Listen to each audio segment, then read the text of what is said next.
Julie get going? Okay, we should be recording. Thanks, Tricia.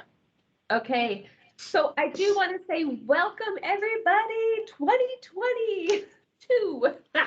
Gotcha. Joking. No, welcome. I do want to start by saying thank you guys for attending this. You're very busy. We appreciate that. I appreciate you guys actually doing what you do and working with us to make our pools and our public a healthy community. So again, thank you for taking the time to be with us today. We do want to have a typical summer, and we want everyone to be ready and get going. So we can agree that we want to provide safe pools to our swimmers, and it's easier said than done. So we'll kind of give you guys an overview of the important items with public health when operating your pool, as well as trying to give you guys some tools and templates to make things go easier when you see us this summer or fall for those annual pools that are on as well. You also want to make sure that your swimmers have a role in keeping their pool water clean, because they are the ones that swim in it too. So it's a joint effort with them as well as the pool operators. So to help give you guys the tools to maybe even educate your guests as well. Introducing our team, I did want to say we have Julie. She's our supervisor, right? She just raised her hand. And then we also have Sandy, our technical advisor. Sandy, raise your hand. And we also have Tricia, and then we have Sarah and Anya. Collectively, all together, between our whole team, we have over 90 years of expertise in public health. So maybe we're a little green or new to this, but we kind of can help y'all a little bit. So with that said, we did also invite Mr. Ted Puryear from Pool World. He's, now correct me if I'm wrong, Ted, you've been with Pool World 35 plus years? Not quite, 33 years. Oh, I'll give you a few extra, sorry. So he's been with Pool World for 33 plus years, and then he's also a certified pool inspector, which is the class we go through. Sarah has not had the opportunity to go through that class yet with Ted, but she is previously CPO certified, and so she has not expired on her certificate yet. Many of you all know that we do expire after we take that test. So I did want to let you know that we will take questions either throughout, or you guys can put questions into the chat box and Sandy can kind of cue them for us and we can address go along, or towards the end if more of you have some of the same questions. No question is a dumb question, so please ask them all.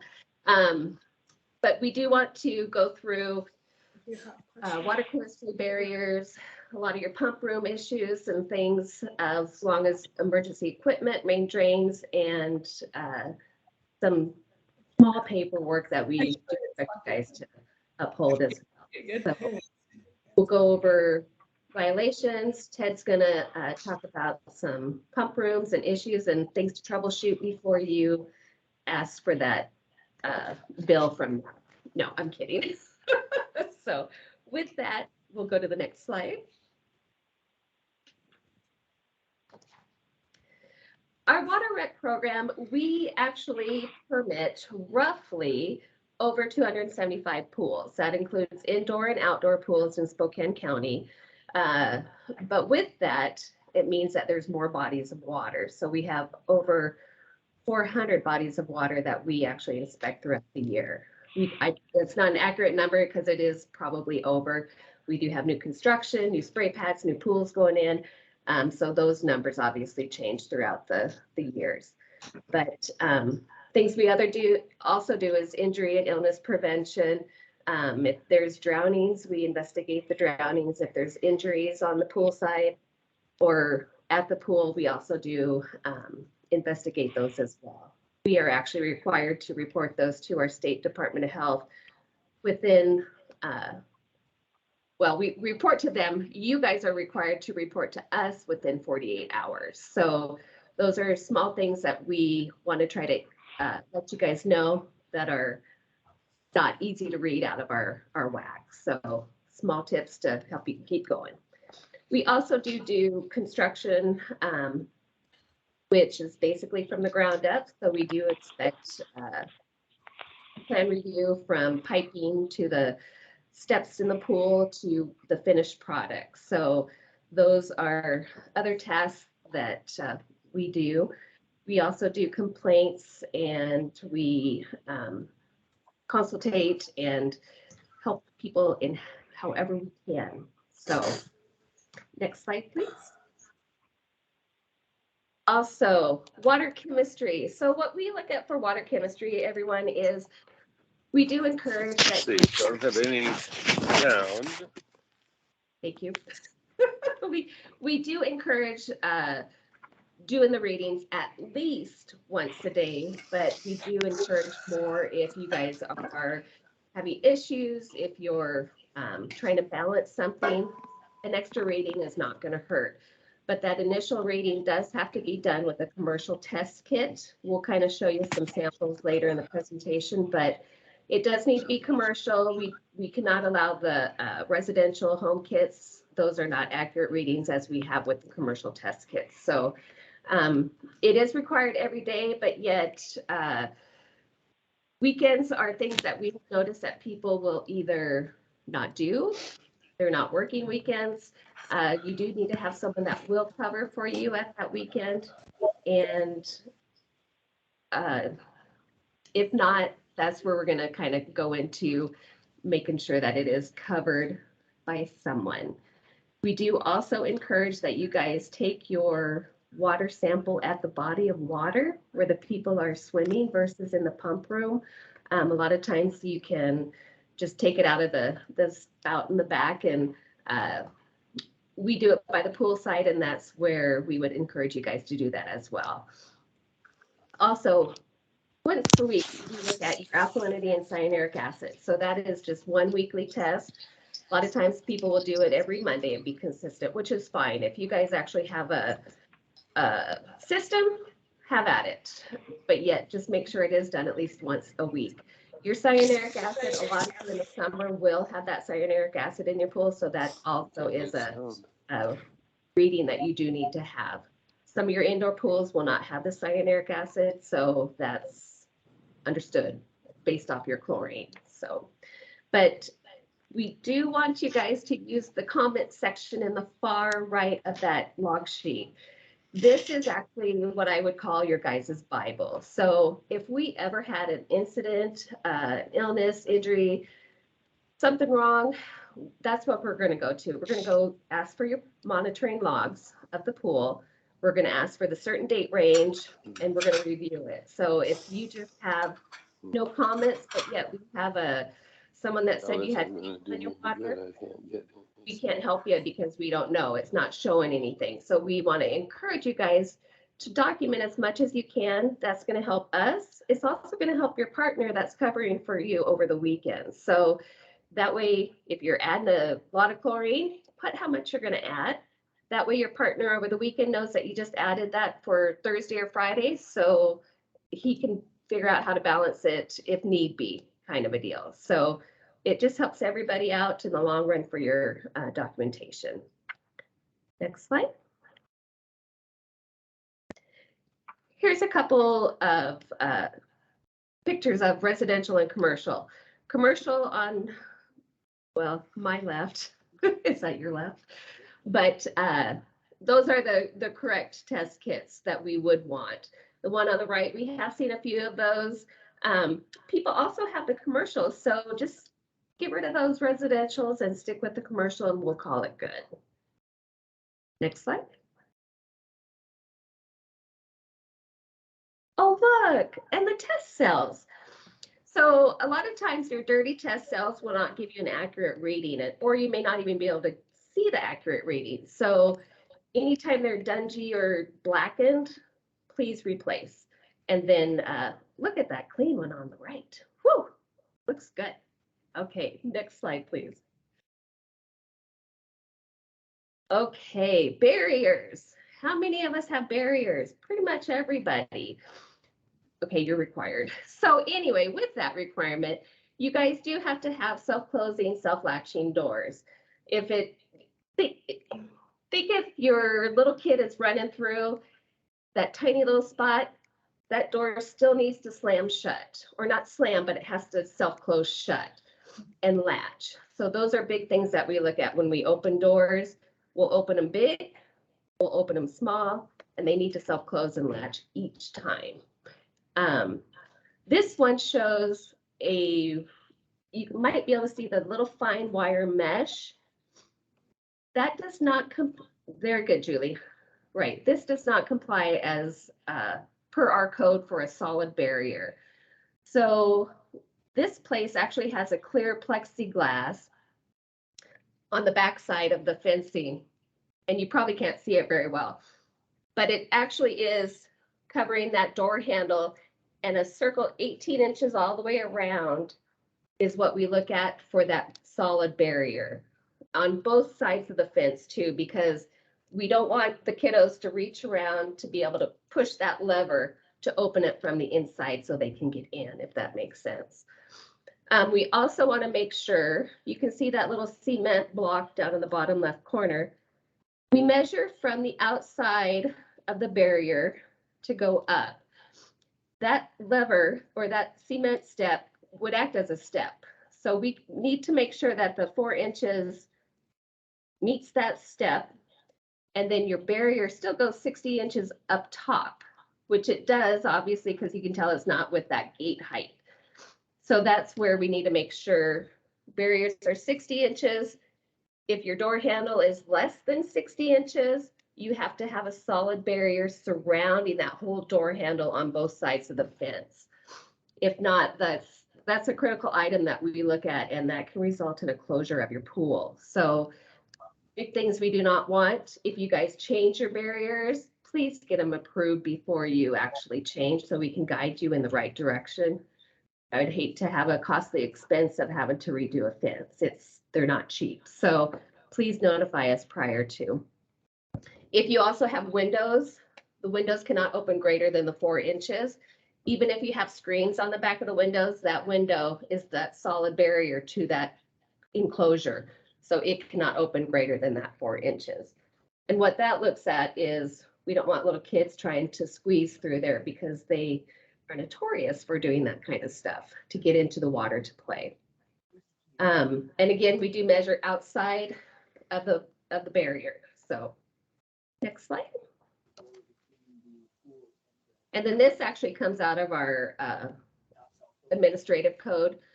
So different kinds of barriers, depends on what kind of barriers you guys actually choose to have. Wrought iron fence, or if you wanted a chain link fence, there's different requirements for each of them. Most of you guys should be compliant with barriers, as that did change many years ago. But yet, if you do end up changing fencing or redoing it, that's where we need to come in and guide you guys in the right direction. Next slide. Okay, main drains. What we look at for main drains is you guys need to have them attached.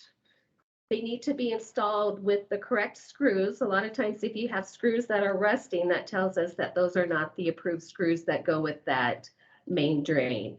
I know that you can get them at Pool World, the right screws. A lot of times the new main drains will come through with the acquired screws that go with it. But if you do need replacements, reach out to your pool companies that may be able to provide that for you. Try not to go to Home Depot or Lowe's, please. Okay, also, there are equalizer line covers, and those go on your skimmer on the wall of your pool. So those also have expiration dates, as well as the main drains have expiration dates ever since Virginia Graham Baker. So I encourage you guys to keep your paperwork, because CPSC, the Consumer Product Safety Council, will actually be the ones that inspect and want to go through that paperwork for you guys. For the main drains, what we look at is to make sure that they are intact, they're screwed into place, and they're basically not broken. So one way that you guys could test your main drains is if you took your life pole or even your vacuum pole and just kind of hit the main drain to make sure it doesn't nudge or move, you're good. If it moves, close your pool and get that taken care of right away, because that is a huge suction port that we do not want any issues with. The equalizer line fittings, there's suction there too at the skimmer mouth. So that's where those are important to have those equalizer fittings as well to keep from getting kids' arms stuck in there. I've seen a horrible picture of a kiddo with his arm stuck in an equalizer line fitting in the piping. Thank goodness his head was above water, but they had to cut that out of the pool wall to get his arm out. So think of the little kiddos, think of the big kiddos, people that play in the pool, that's who we're protecting. So that's where we all need to work together to make sure that there is no injury with that. Okay, next please. Pump rooms. Okay, so when we look at pump rooms, we want to make sure that you guys actually do have chemical interlocks present, which enables your system to shut down to keep your chlorine or your pH feeders from continuously feeding if there's an issue. So that when you go into that pump room, you're not going to be gassed out. So that's where those need to be present to make things run smoothly and keep you safe as well. We do want to make sure that your pumps and filters are operating. Since you guys are actually a commercial pool, you have to have 24-hour circulation. So you're required to have a 6-hour turnover for your pool. And that's where, yes, 24/7 is the deal. If you have strainer baskets, look for debris in there, clean them as needed. Flow meters need to be operational. A lot of times they may be broken or not working. They could have been removed, never replaced. So those are things that we may see. And with our inspections, I know it's been a couple years since we've actually been out there. So basically the last 2 years, we have not done many inspections. We've done phone interviews, we've done some inspections, and those inspections have actually just been risk-based, which is critical items, pumps working, no leaks, emergency equipment. Small things that seem small to you are probably big to us, but yet we want you guys to all be on the same page. We want to work with you and sail through our summer. So we just want to make sure that we can help you guys maintain a safe pool and ask questions if you have them. And again, no question is a silly question. So another big thing, sorry, I get sidetracked, so I do apologize. But we do want to make sure that you guys' pump rooms are locked. We don't want your patrons in there messing around with anything. And if you guys do have leaks in there, you do need to troubleshoot where those leaks are coming from. Leaks are not safe because you could have frayed wires. I think Ted will talk about this here too in a little bit, but it's not a safe environment to go into a pump room with water on the floor. So those are big troubleshooters, and we can help you as well as Ted. Next slide. Okay, well, Ted, I hope I let in okay for you.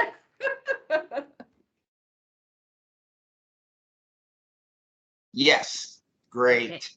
So we're going to talk a little bit about troubleshooting pump rooms. Really what we're going to be talking about is personal safety in the pump rooms and how to avoid some costly service calls.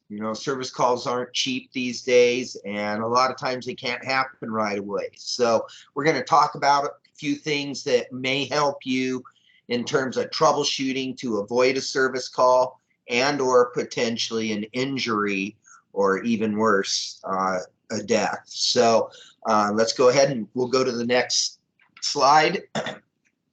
So I'm just going to start out with some just general troubleshooting on pumps and go into some other things. Again, if you have some questions during this, you can speak up or put it into the chat room and we'll talk about it at the end. The first one here is on pumps and motors. And a lot of times we'll get phone calls where, especially at the beginning of the season, where they're putting power or they're turning the pump on and the pump doesn't start. And a lot of times they'll just make a phone call assuming that the pump is not working correctly.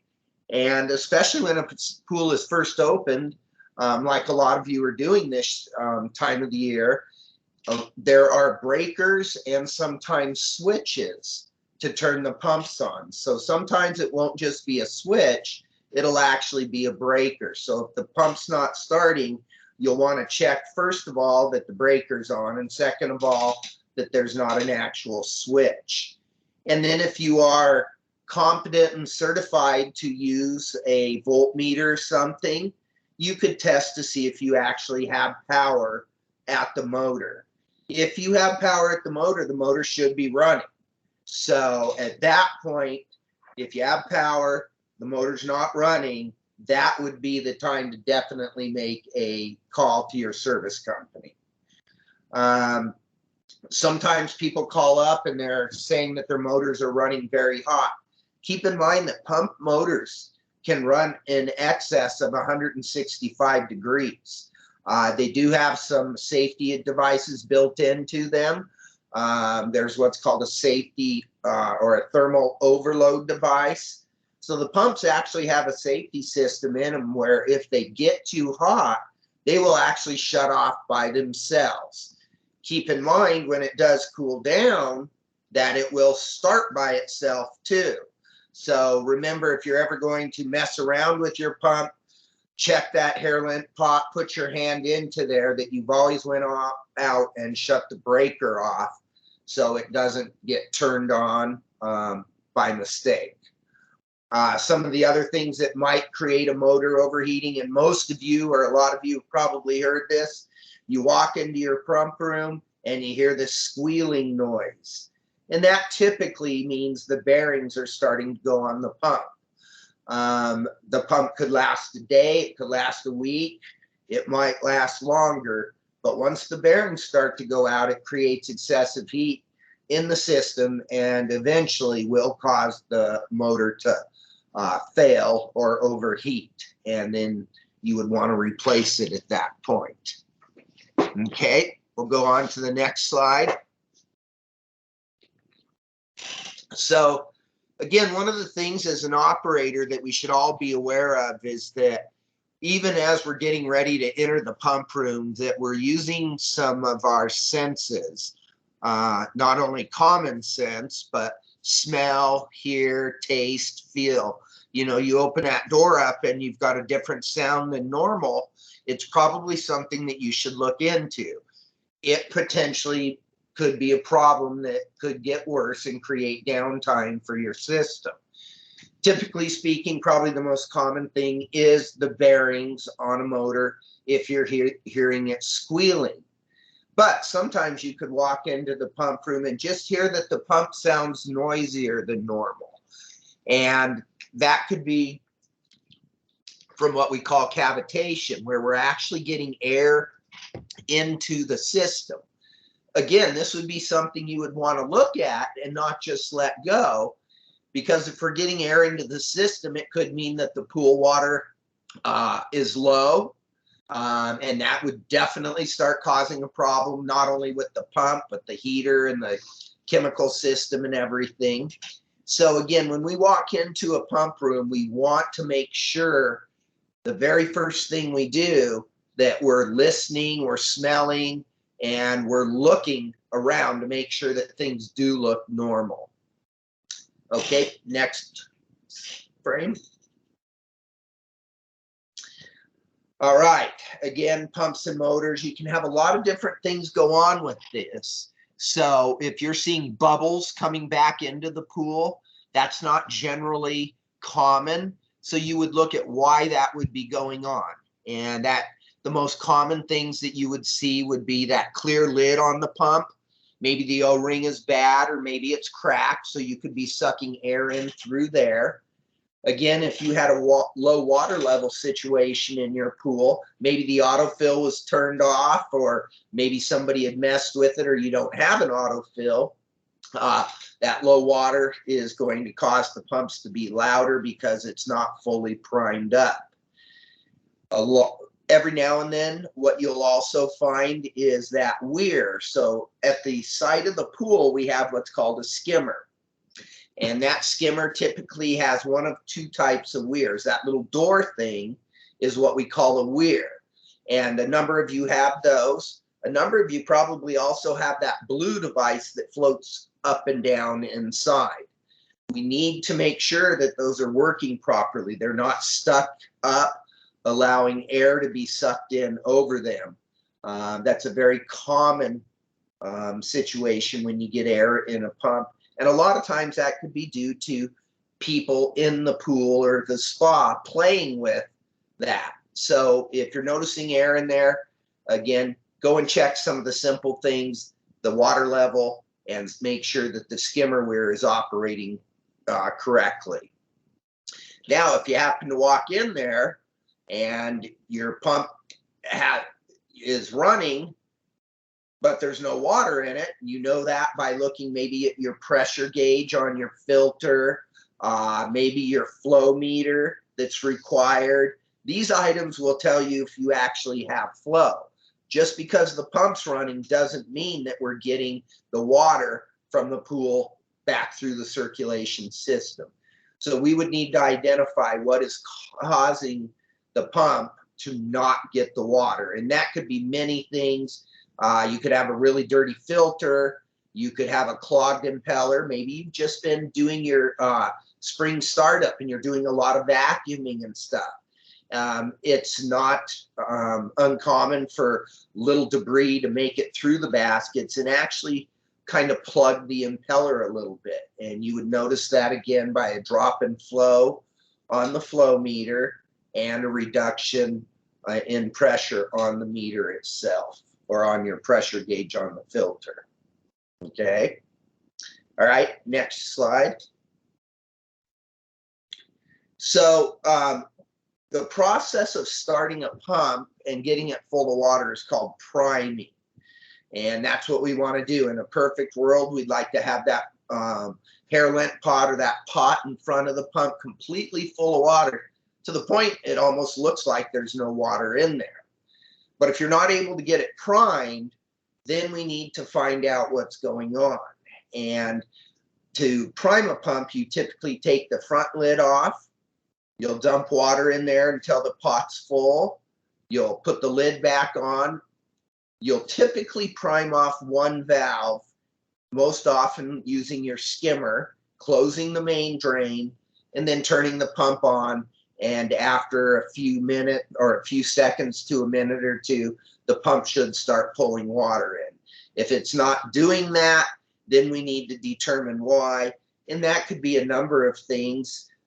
Again, a loose strainer cover, a bad O-ring, the weir could be stuck up on the pool. We're just not getting water to the pump. Again, these are things where if you're having problems with your pump, call your pool professional and they can go through a couple of questions with you and possibly help you avoid a costly service call for your pump. Okay. All right, we'll move on to the next slide.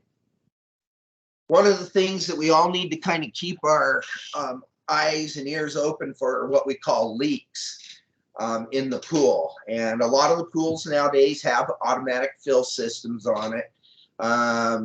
It's important to check that fill system daily to make sure it's not running constantly. If it's running constantly, then there's a good chance you may have a leak in the body of water. And the bad news about that is you'll get a higher water bill. You're going to find things like the water is more difficult to balance. It's one of the really common things that we'll see. People balance their water and it's constantly going out of balance. Another thing we'll see that's very common is that your heater will be running continuously where it hasn't done that in the past. So again, if you're walking into your pump room on a regular basis, you know, typically you're not hearing the heater run always, but now you are, that would be a good indication that you have a leak in the pool. as the autofill's putting in the 50-degree water, we're trying to maintain a temperature 82, 84, somewhere around there, depending on the type of pool, and we're just not getting there. So that can get very expensive in itself too. You may see a number of different things with the pool if you have a leak: settling, maybe tile popping, maybe an area around the pool where things are growing really well, or it tends to be moist in that area. Probably one of the most important things to check if you think you're losing water would be those of you that have sand filters and do backwashing. Check the multi-port valve and check the backwash line to make sure it's not leaking.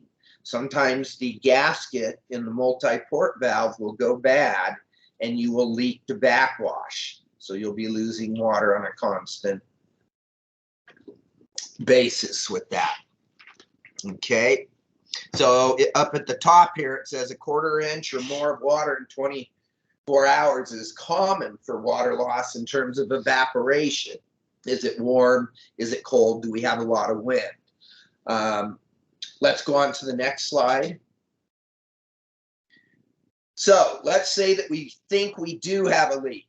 And if you were to call me here at Pool World and you say, I think I got a leak, I would have you do what's called the bucket test. This is the simplest, easiest way to determine if we have a potential leak.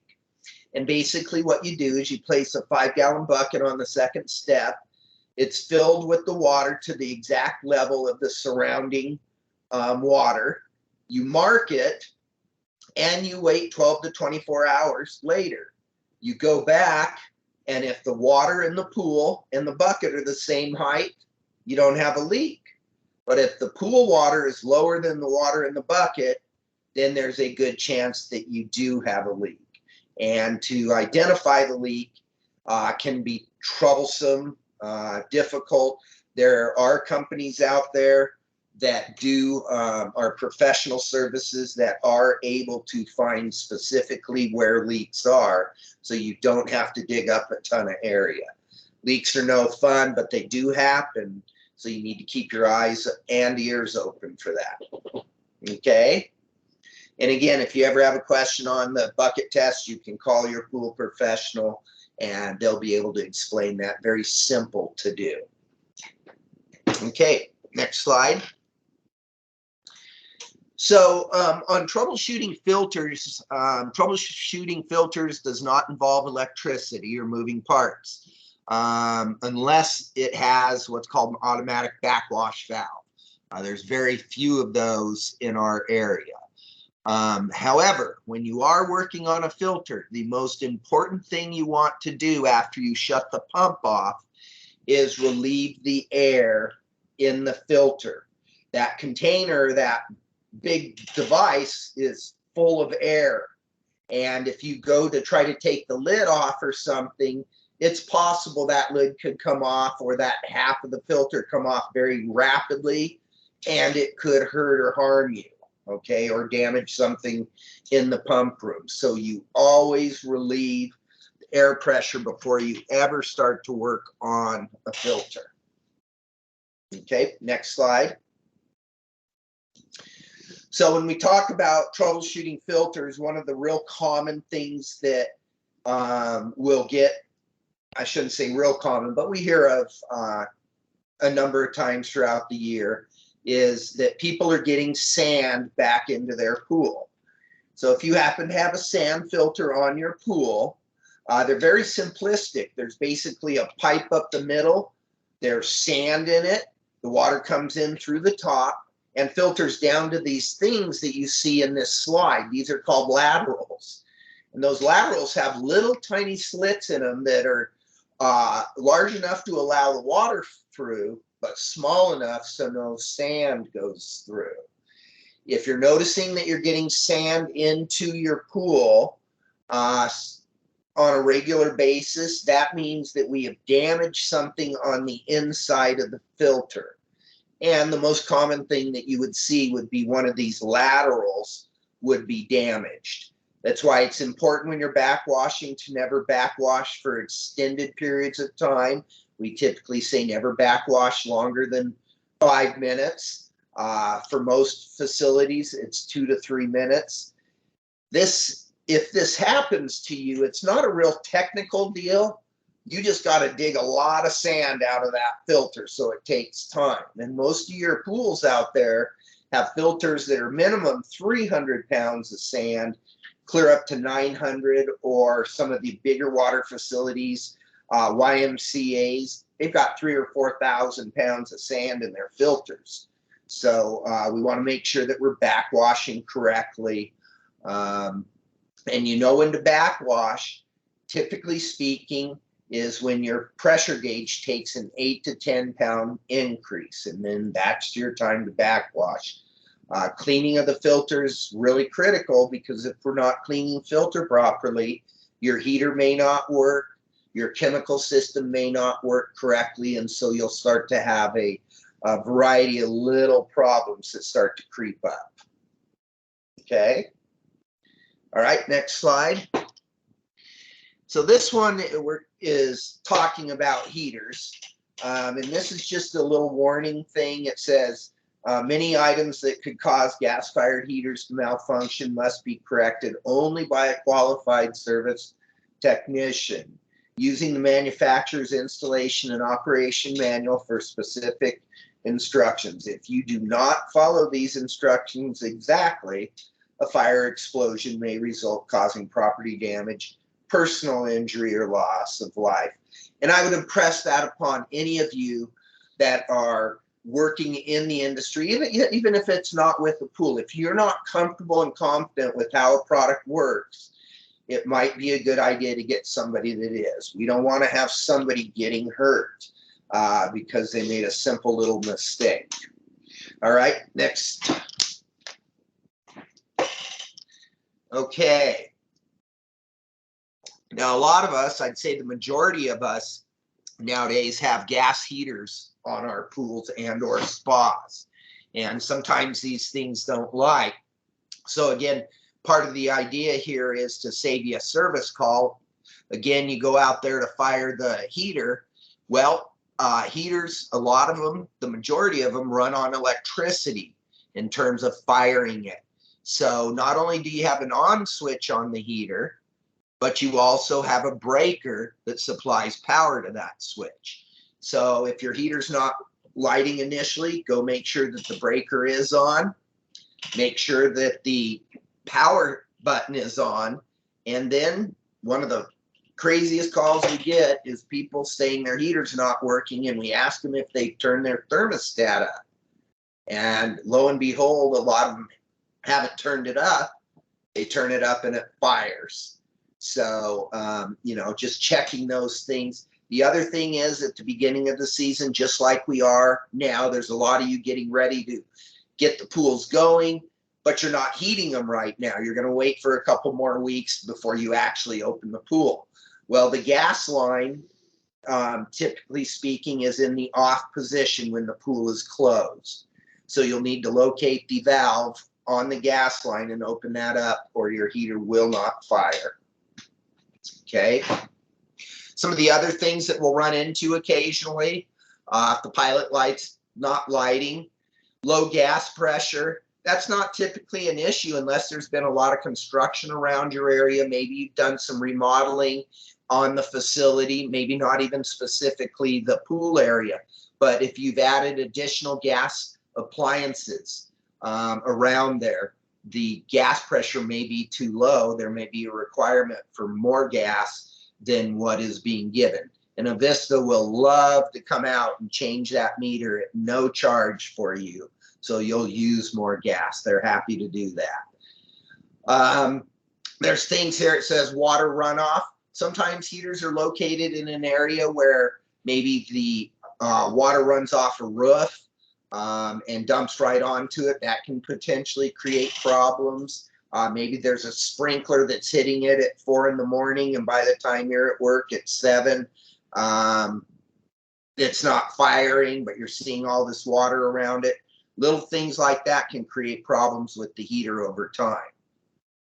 Okay. All right. Next slide.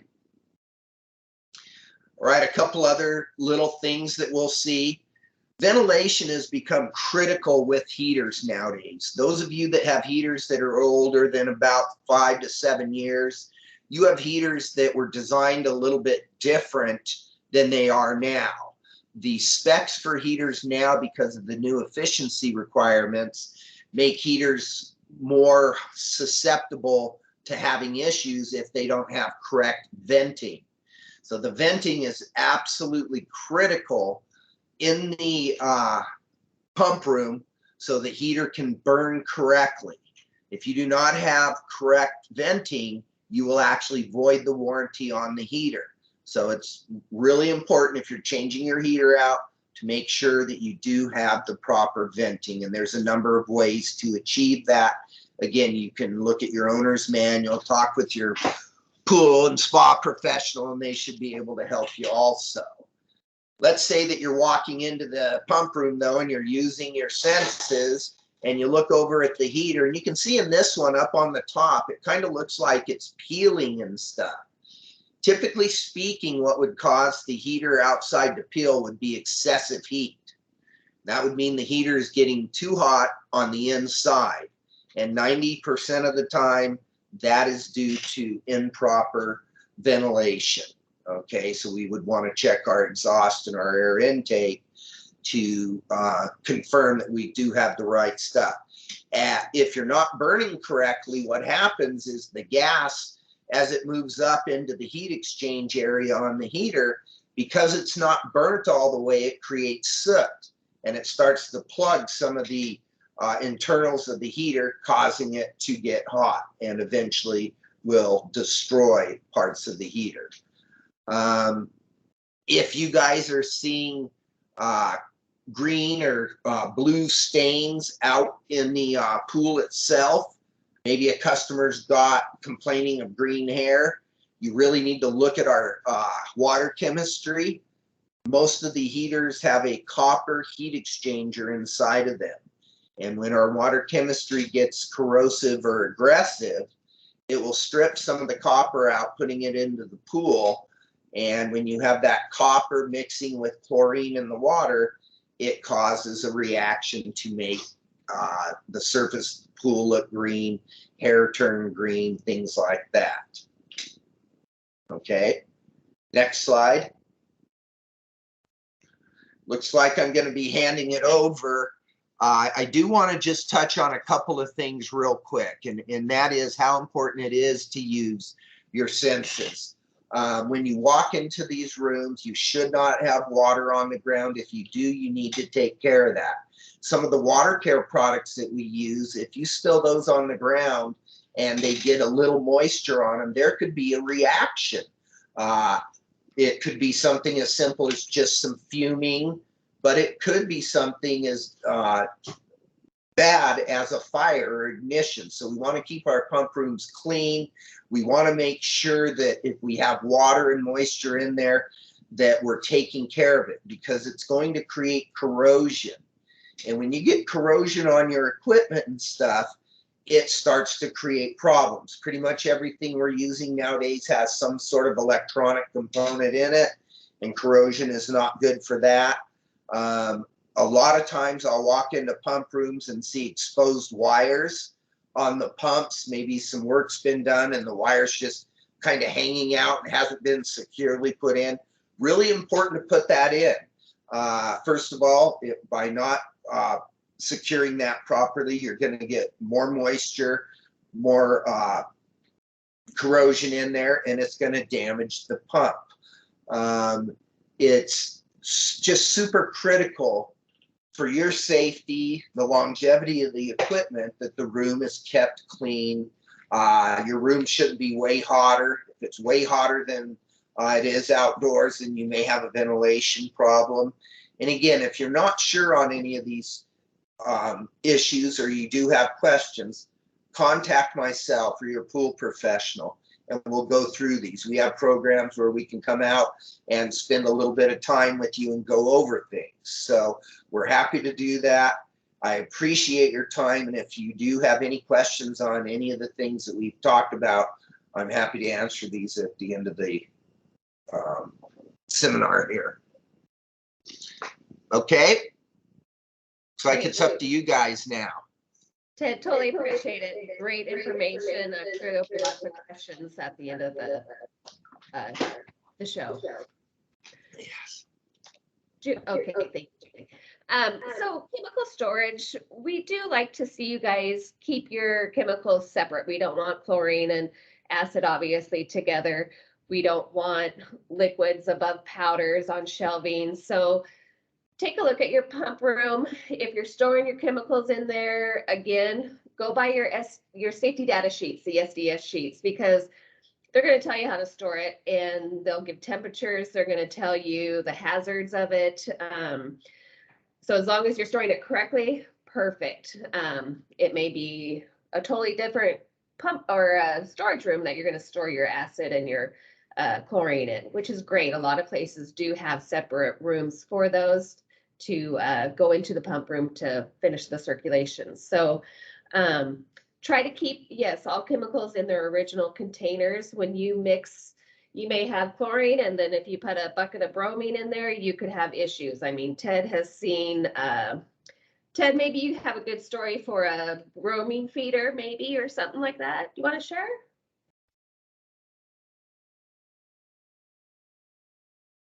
You're muted. There we go. Those of you that have been to one of my CPO classes may have seen some of the examples I've had where we have mixed improper chemicals.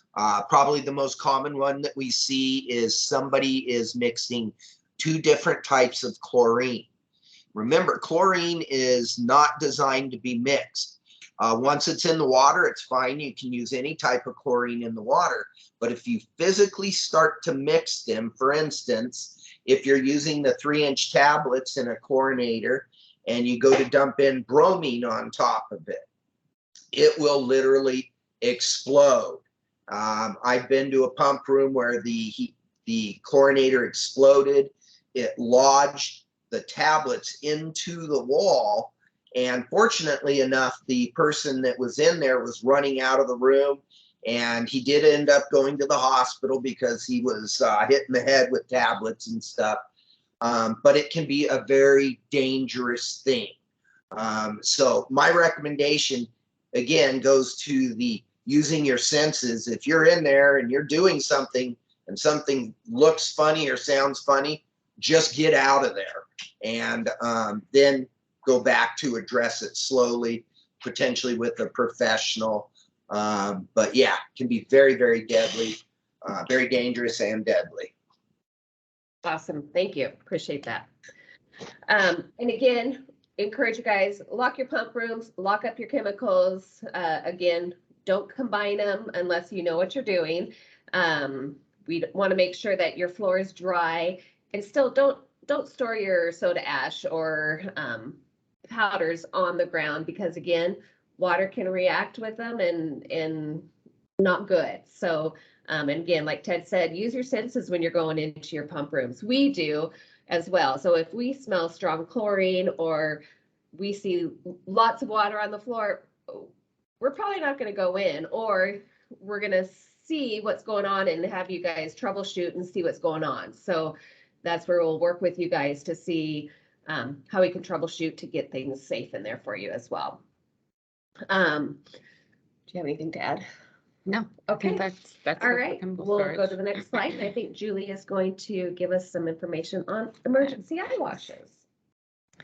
Yeah, thanks, Tricia. Yeah, we wanted to talk briefly on eye washes and just touch on them because there is a requirement that depending upon the chemicals that you're using, it may apply to you.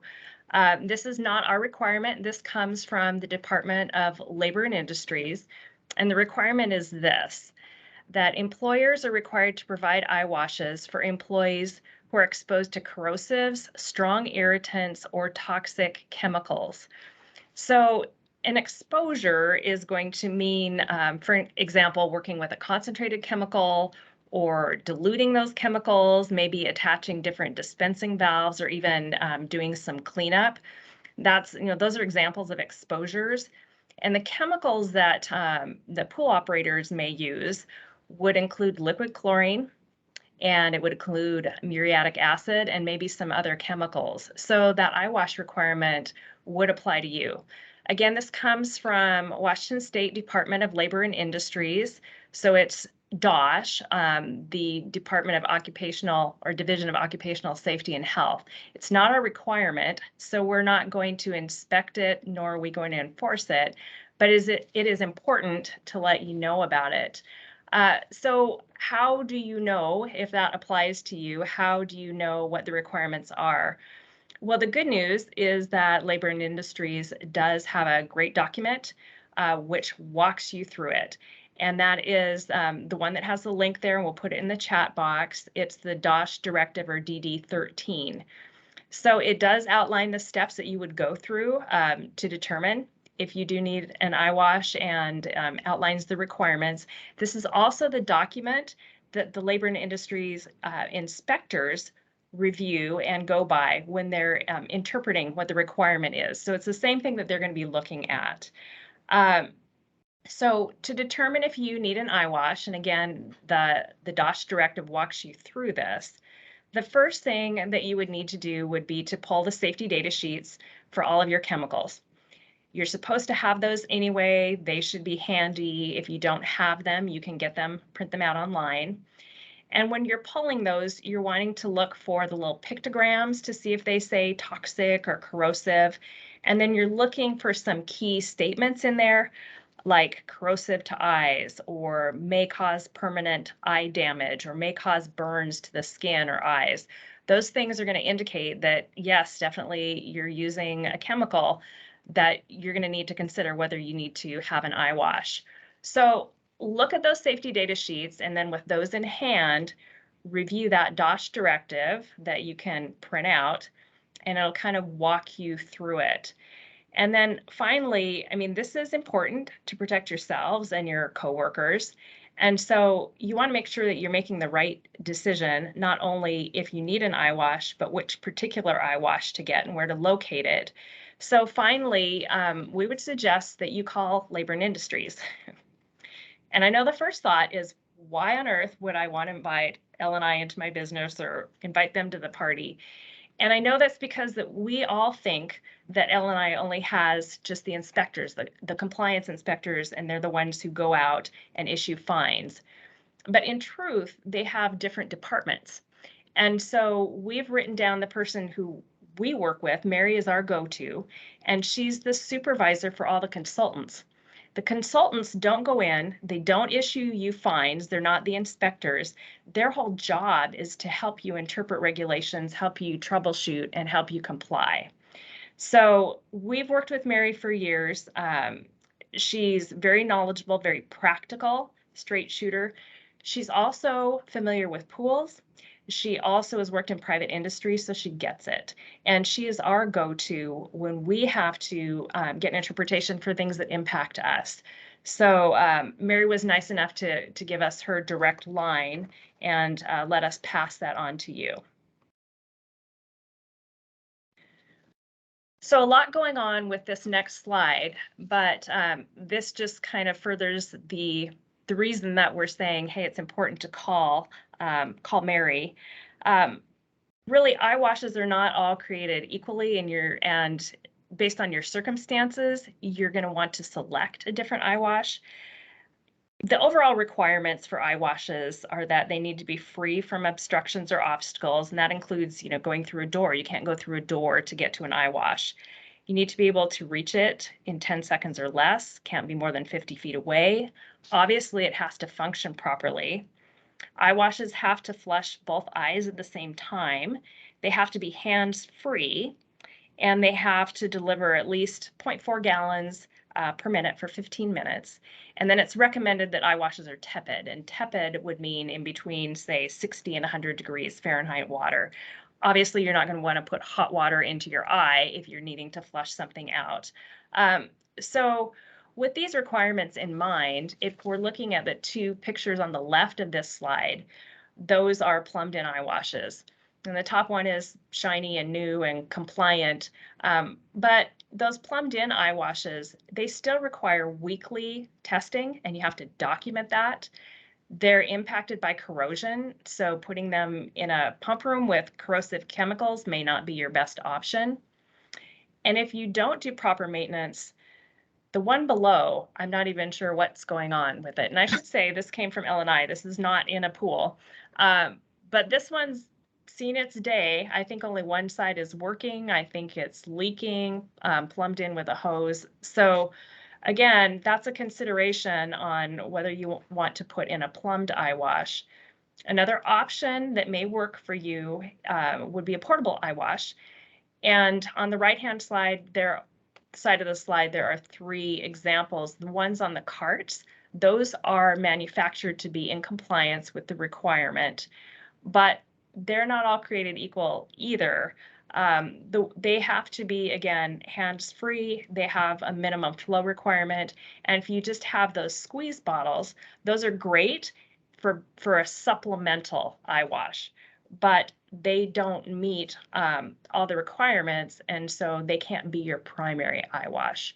So again, there's a lot involved. It's an important decision to protect you and your coworkers.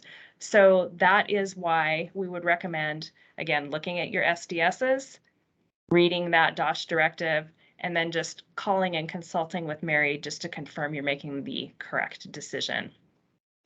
So if there are any questions on that, I'd be happy to take those. If we can't answer those, we'd be more than happy to forward those to L&I. And if there's enough interest and you'd like us to set up really a short, maybe 30-minute Q&A with L&I about eye washes, let us know, and we'd be more than happy to do that as well. Okay, we will move on then. Okay, thank you, Julie. Appreciate that. And we'll go to emergency equipment. So different emergency equipment will be required, and it's something that we really will check at every inspection. This first slide is pointing out the emergency equipment that is required even for lifeguarded pools. So even though you do have a lifeguard there, you know, watching everyone that's in the pool or spa, we still need to have some equipment on hand. A first aid kit is important. It's a 16 item and it needs to be equipped with an emergency blanket. It can just be as simple as one of those real tiny Mylar blankets that fit right in the kit. Something that you'll want to just test periodically is your spa emergency shutoff. We will have you test it when we are at an inspection to make sure that it is making a sound, that it is clearly labeled.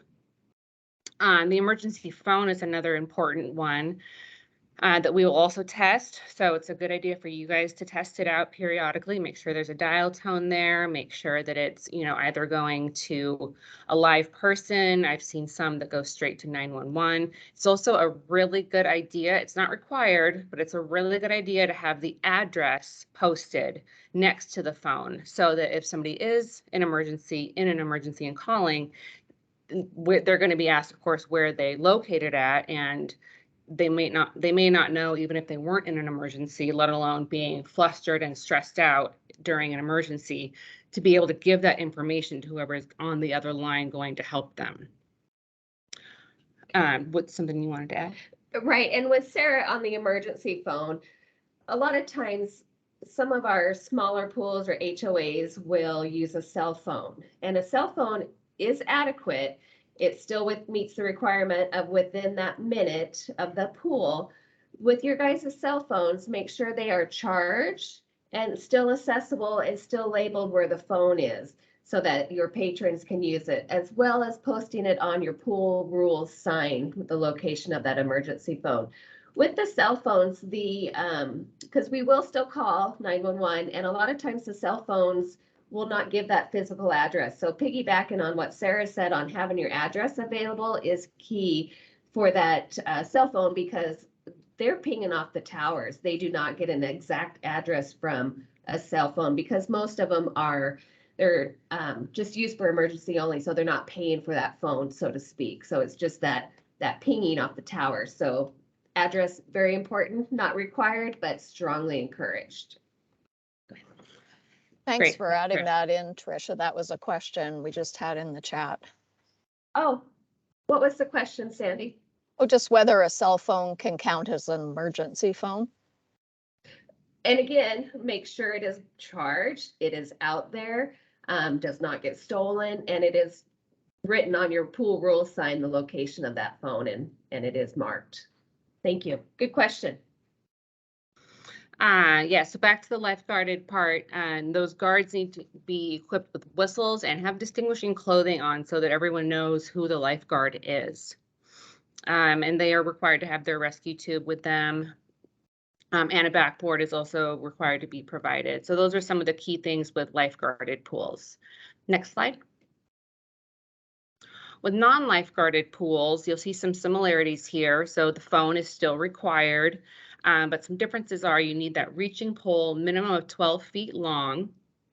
You need a buoy, and a key part here is that it has to have the rope attached to the buoy.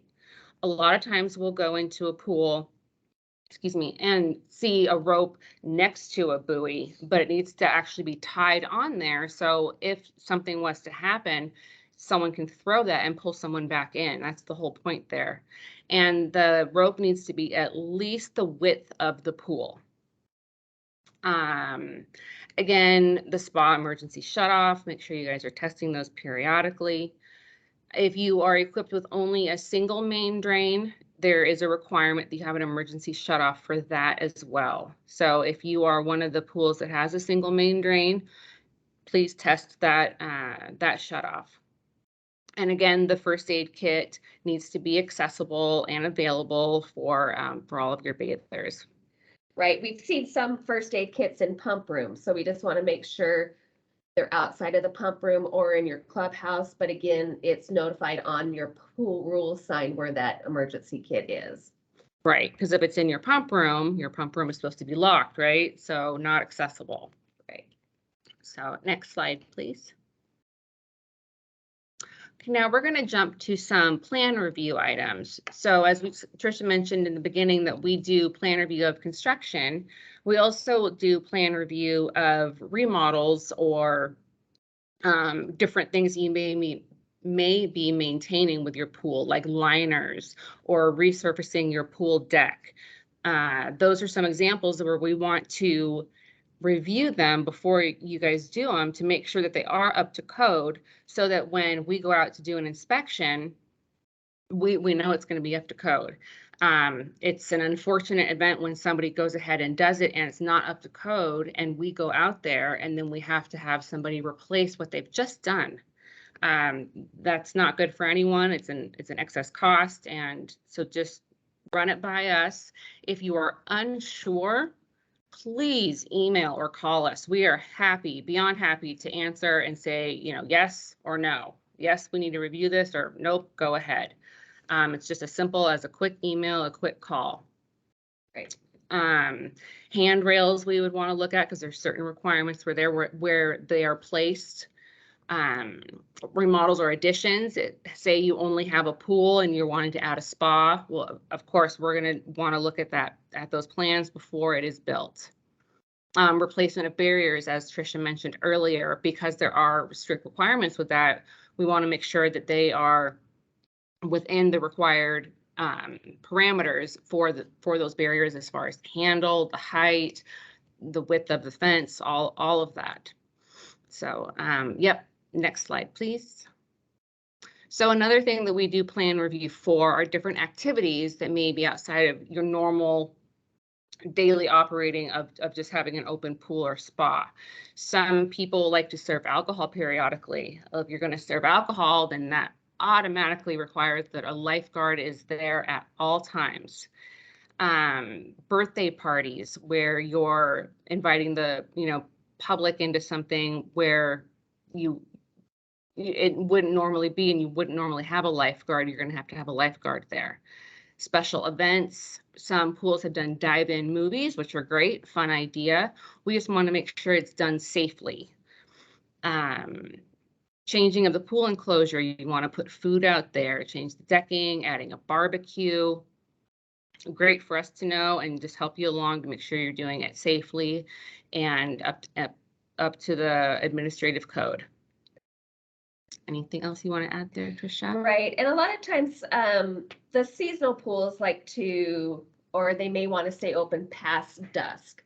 So what we do look at is, because after dusk, it gets dark. So we have to verify that that your pool is safe when it's dark out. So we actually have to measure the light around your pool area to make sure it will comply. So if you want to open after dark, let us know.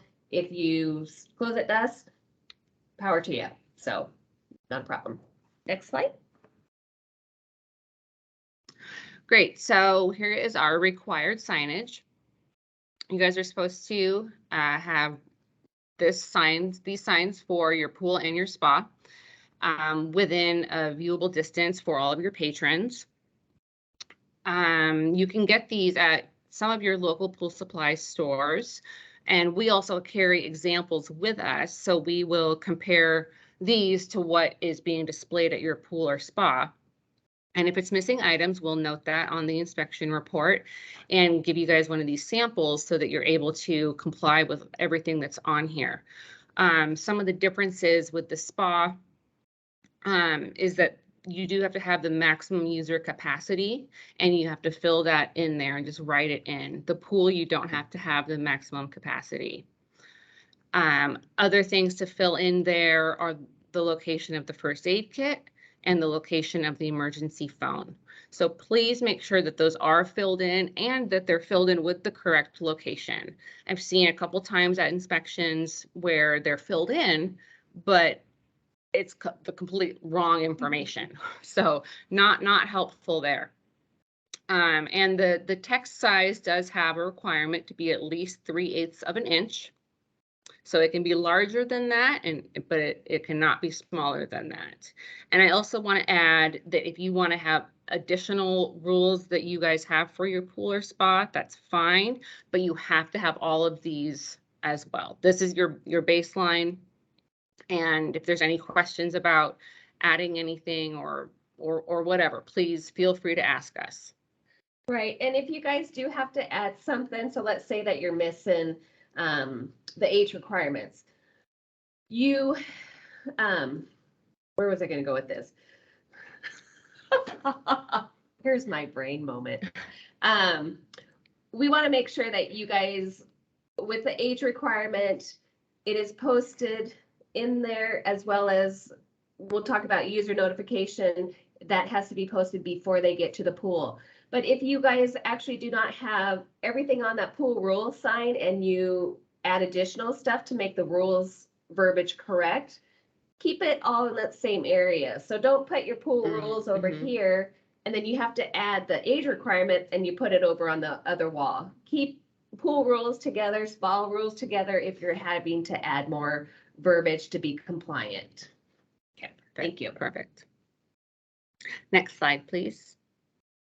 So Tricia was just mentioning what we call annual user notification. So we'll have 2 slides here because the requirement is different for non-lifeguarded versus private clubs, which are sometimes lifeguarded.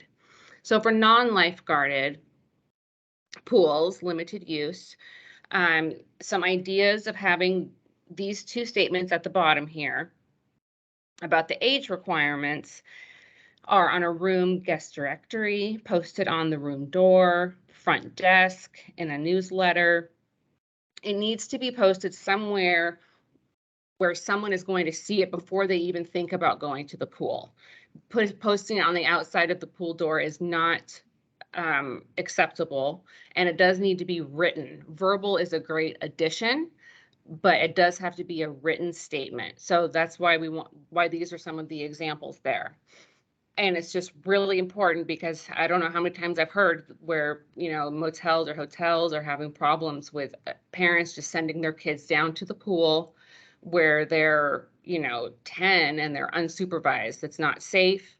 And it's just simply not allowed. So we really want the more reminders that we give parents, hopefully the more that they will be able to comply with that and think about these things before they're sending their kiddos down to the pool.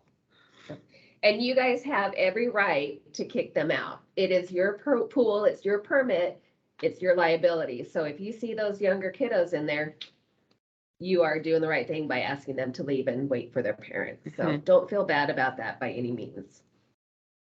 Next slide. Just to go back to rules for a minute, there was a question in the chat Okay, asking whether we have pool rule requirements for splash pads. And yes, there are. And I put the link in the chat that will take you to the page that has the templates for all the pool rules, spa rules, and splash pad rules. Perfect. great. Thank you, Sandy. You're right. There's rules for everything. So absolutely. Yes. Great question. Great question. And actually, to add to that, diving boards as well. There is signage that should be posted for that at a general use pool. General use, or I know some of I think I have 2 pools with diving boards that are left. So, and they are required to have the signage as well. So there's not specific verbiage, so you guys can tailor the diving board rules to your facility. It may be 1 person at a time on the diving board. It may be 1 jump.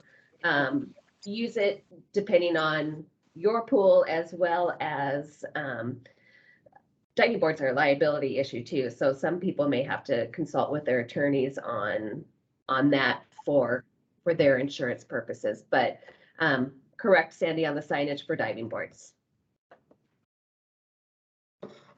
Okay, so like I said, there's a different requirement here for private clubs. These are your gyms, country clubs, places like that where you are a member to utilize the pool. So the requirement is that 16 years of age and under cannot use the pool unless supervised by a lifeguard. And the 17 years of age must be accompanied by another person at least 17 years of age. So some ideas for that is at the front desk, posted in locker rooms, again, a newsletter, new client info packets. If you guys have ideas that you want to run by us of where you would like to provide this information and you want to make sure that it complies, again, please email or call us. We are happy to have you run it by us and have us say yes or no. You know, there's a lot of other options besides this, but again, it is a really important thing to provide to all of the patrons. Anything else you want to add, Trisha? Some of the private clubs, we've had questions of, since they're not lifeguarded, right, they do have stricter rules for the kiddos not being in there, but we've had some private clubs ask if parents or some of their members can lifeguard while their kid is swimming. Sign right on the door. Be careful with that, just because, or I would check with your attorneys as well, because the liability there, if you're allowing that person to lifeguard in your pool, they have to be certified. You guys should contact your insurance company, because they are now going to be liable for everybody in the pool enclosure. They're not just going to watch that kid, their kid, or whomever. They're watching everybody in the pool, and that's what a lot of private clubs don't realize, is now that one person that wanted to just swim with their kid that's lifeguarded, or that they are certified, they're opening a can of worms. So if there's 50 people in that pool, they're responsible for all 50 of them and the 1 child they wanted to watch. So keep that with a grain of salt, because it's tough on the 1 person. And I know the private clubs do want to have the kiddos swimming, but that's where they either have it lifeguarded, or you just have certain times where the kids can swim in there with the lifeguards. So any questions on that, or we'll go from there? Just to add to that, another caution is that lifeguard is then kind of your employee, and the same rules apply. They have to have regular drills that are documented. You have to have all their certification papers. So it's pretty involved. It's as involved as, you know, your other lifeguards that you have. So yeah, not a simple thing to do. Yeah, Correct. great point, Sandy. And I'm going to chime in. I'm going to chime in as well first before we move on. Trisha, you did a great job. You made a point about pool operators. If they've got someone in the pool that shouldn't be there, that it's their prerogative to go ahead and have those folks removed. Well, actually, it's even greater than that. It's a requirement. So the expectation that we have is that for you who have permits, you are enforcing the requirements and you're enforcing the rules. So we realize that that may sometimes put you in a difficult position. So I want to mention that because it might make it easier if you say, hey, these are the rules, these are health department rules, and health department requires us to enforce those. So sometimes it makes it a little bit easier with your guests if you then pin it on us, which is fair. And so I just wanted to let you know that and maybe give you that tool. If you do run into that situation, it might make it a little bit easier for you. So.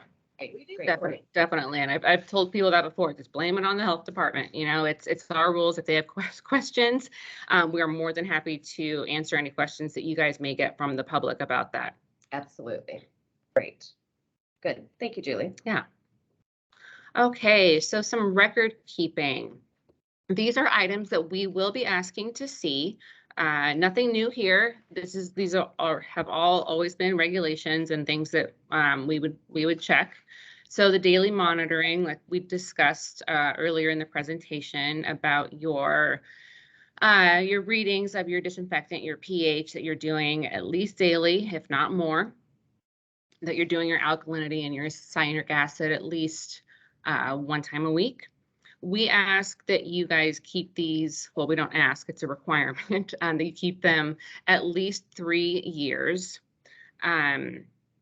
But I know that, Ted, did you have something to add about the 7 years with this here? Because our requirement is 3 years, but I believe Ted had some more info.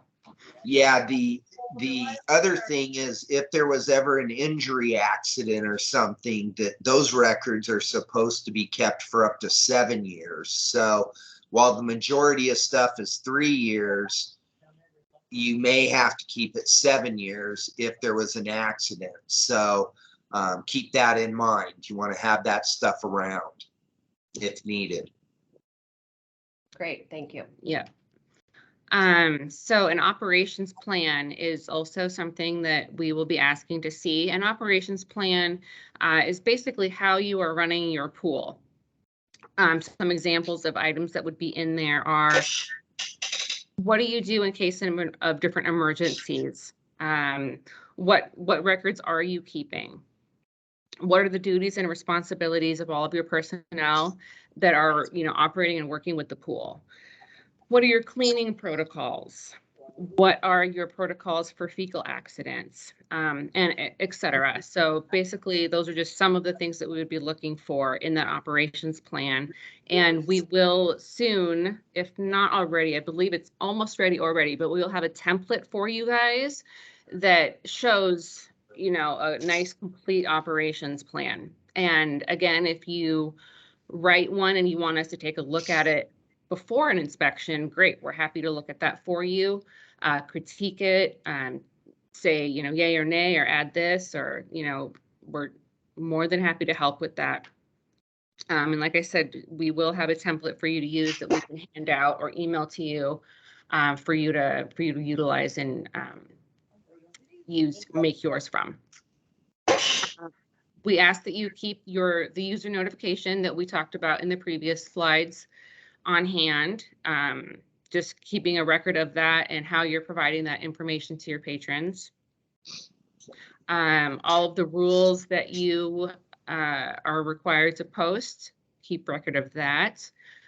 For lifeguarded pools, we want to know how you're doing your emergency response drills. There's a minimum of 2 times a year. A lot of places do more than that, which is great. But we will want to see an attendance log, some type of documentation that those are being conducted at least twice a year for all of the lifeguards.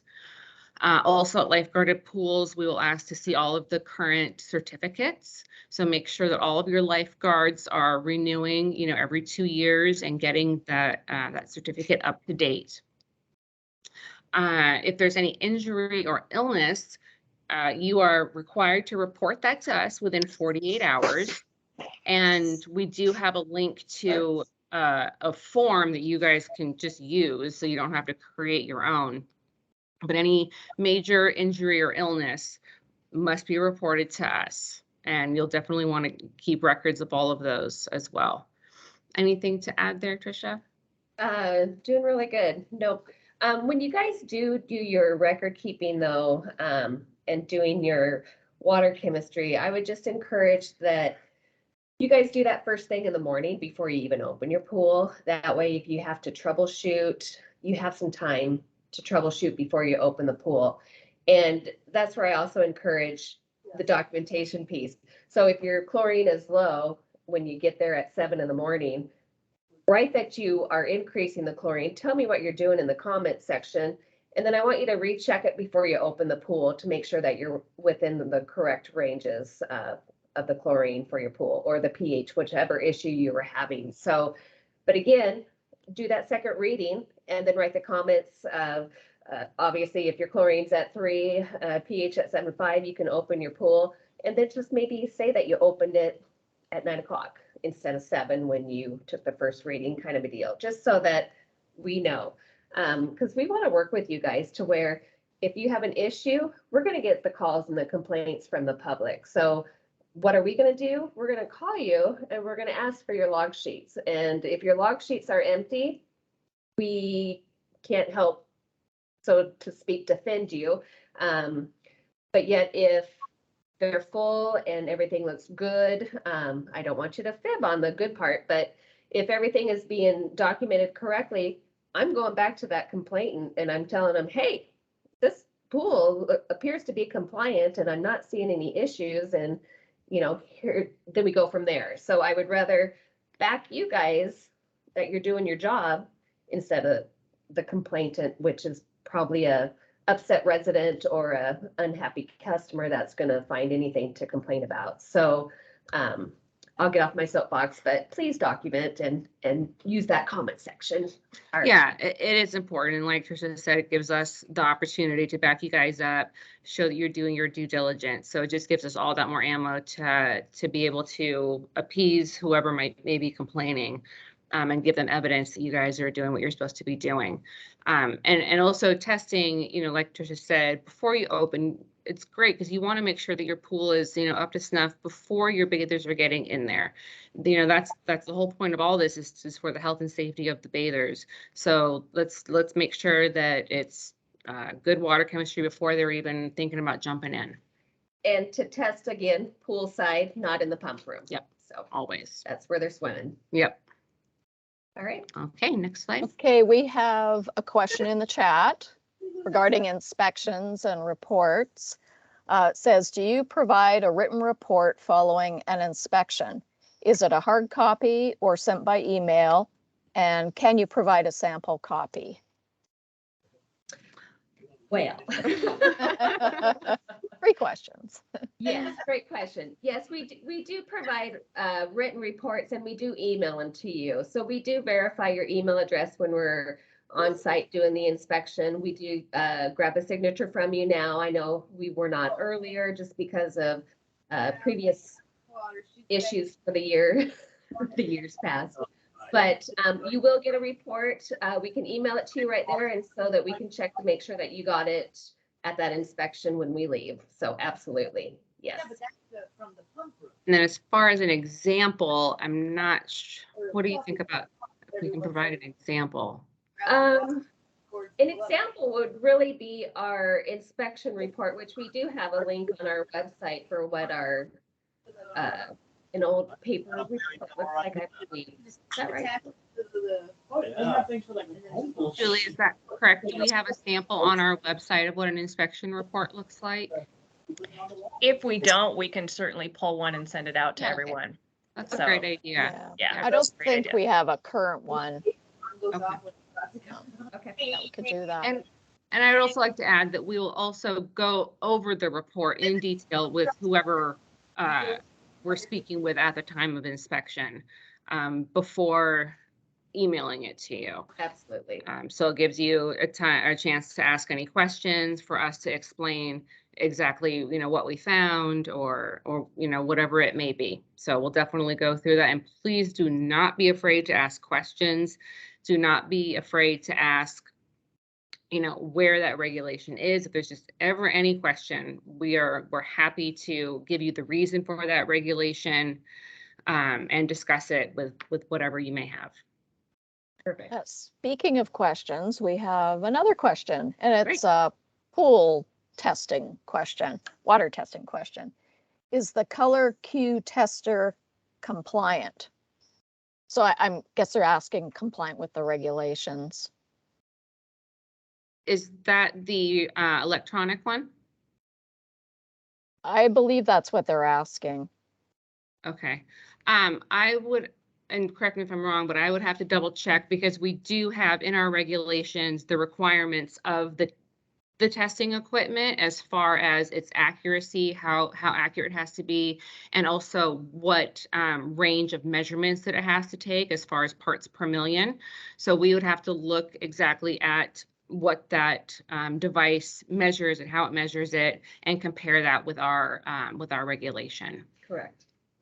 Yeah, and the last we looked into it, and that was a while ago, and a few years ago that I looked into it. There weren't any that I was aware of or could find on the market. I also talked to the State Department of Health that would actually meet our state regulations. So, but if somebody has one that they'd like to provide us with the specs, we can certainly take a look at that and see how it compares with the regulation requirements. But that's why we're still using the DPD, color metric tests, because there isn't an electronic one available that we know of yet that quite meets the requirements. Correct. So we can definitely look that one up, and Mhm. we can get back to Willowbrook, who asked the question. We can look up the color Q tester. Yeah, and I'm not sure if there's different models of the color Q, but if they could send us just the exact model that they have, in case there are different versions, so that we can make sure we get the accurate info to that individual. Great. Good question. Yeah. Thank you. And I do want to add one more thing on inspections and inspection reports, and kind of what you're talking about with record keeping and the testing. Because even though some of the tests, as we mentioned, are a minimum once a day, it's also often enough to make sure that your pool meets the water chemistry requirements when it's operating. So if you do go in before it's open and you find that you need to add some chemicals, then definitely make sure that you're keeping your pool closed until the readings are where they need to be, and then you've documented the new readings. That way, if you do happen to get a visit from Trisha or Sarah at that time, great. We are happy that you're doing what we had asked and operating your pool well, and that you're closed while your water chemistry is getting up to speed. So definitely we're not going to cite that if you are closed while your water chemistry is correcting itself. So please make sure and do that as well if you're not already. So just wanted to add that. And And then I will move to the next slide. Thanks. let me add on that one. No. Okay. If you guys end up checking it later and people are swimming in your pool and you need to get your chlorine up or raise your pH or lower it or whatever you need to do, don't do it while people are in the pool. Ask them to get out of the pool, please. If you're going to dump muriatic acid in or chlorine in or hand feed, get the people out and then let the pool run for a while before you actually let the people back into the water. Okay, that's my spiel. Thank you. Next, please. Okay, we do have one other question here before moving on to the next one. So question about signage. We are a small HOA, so that'd be homeowners association. You mentioned that rules, etc., needed to be posted at the door. Our pool is outdoors with 3 entry gates. Do rules, etc., need to be posted outside the gate? I would be fine with the rules inside your gate in a central area that everyone can see them. No, they do not have to be on each gate on the outside. We want them inside your pool enclosure.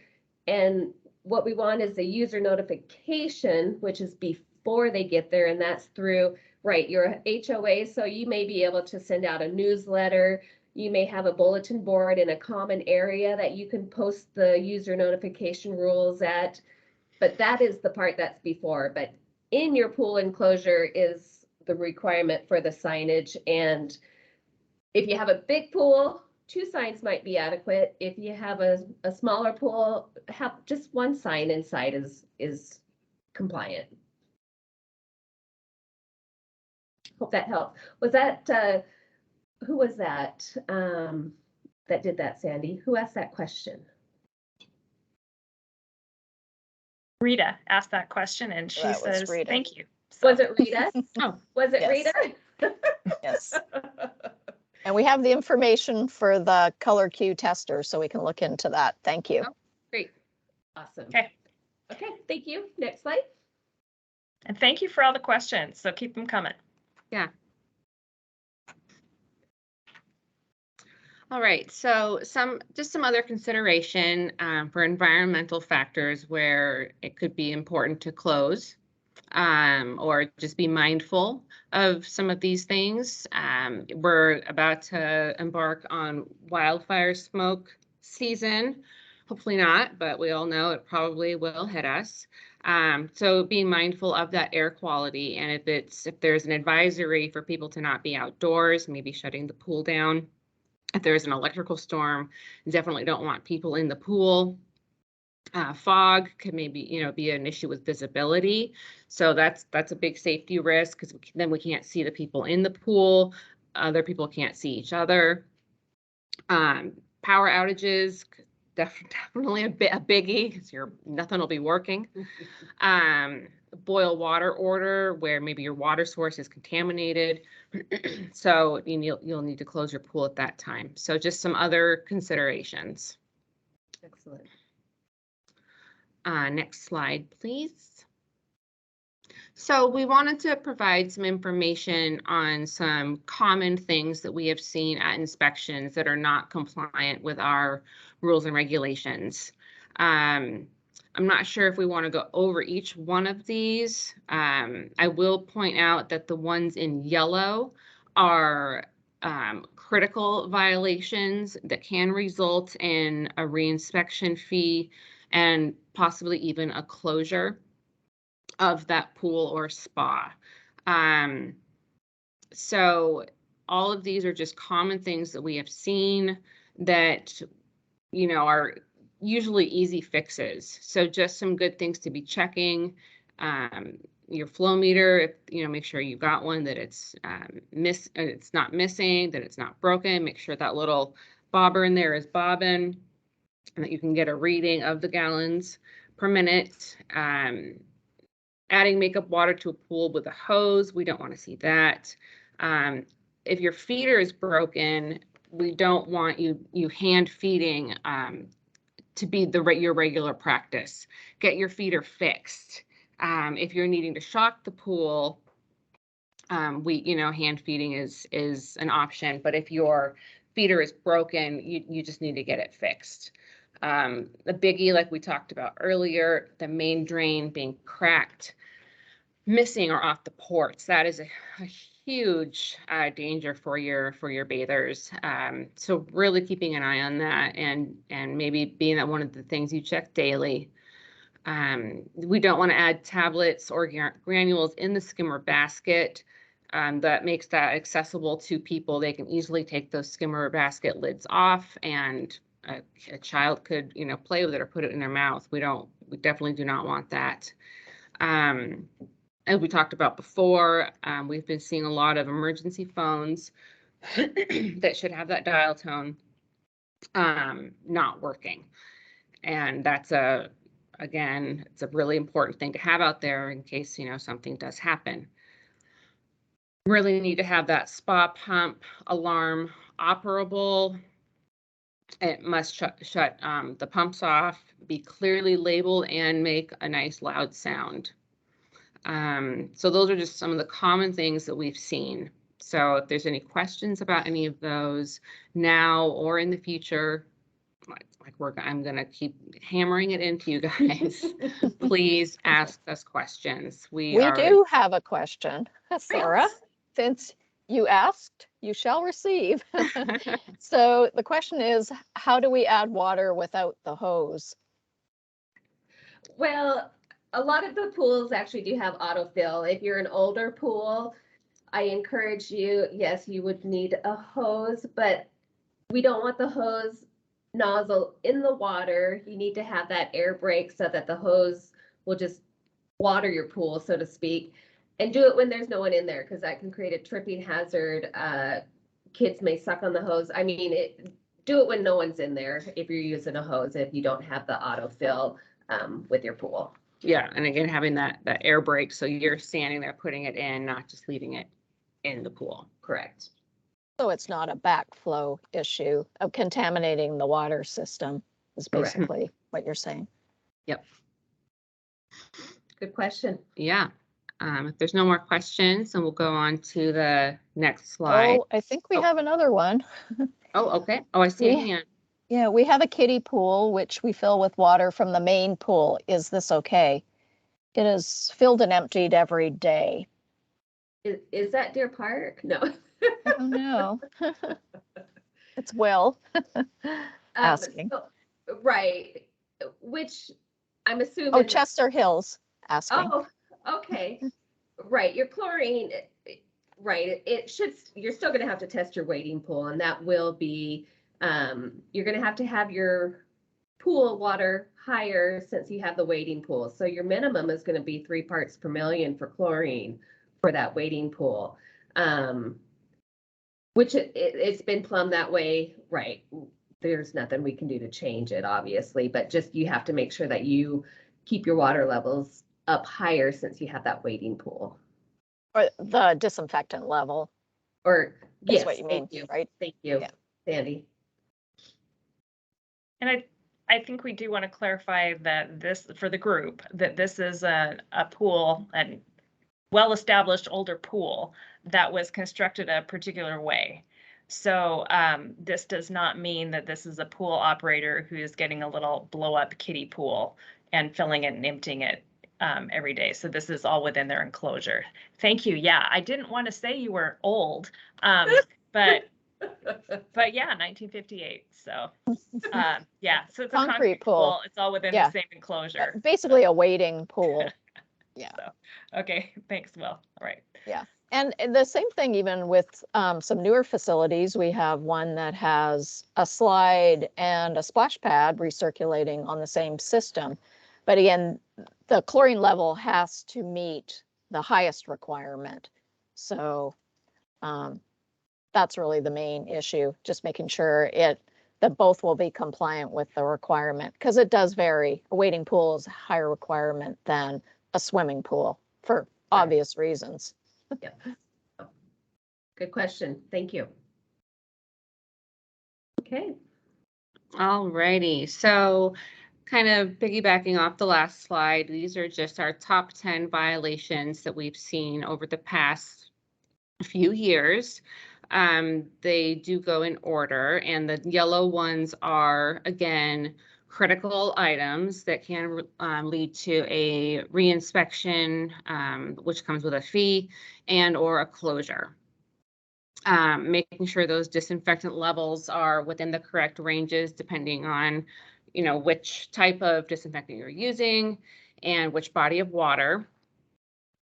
Making sure that water is clear. We don't want to see cloudy or hazy water.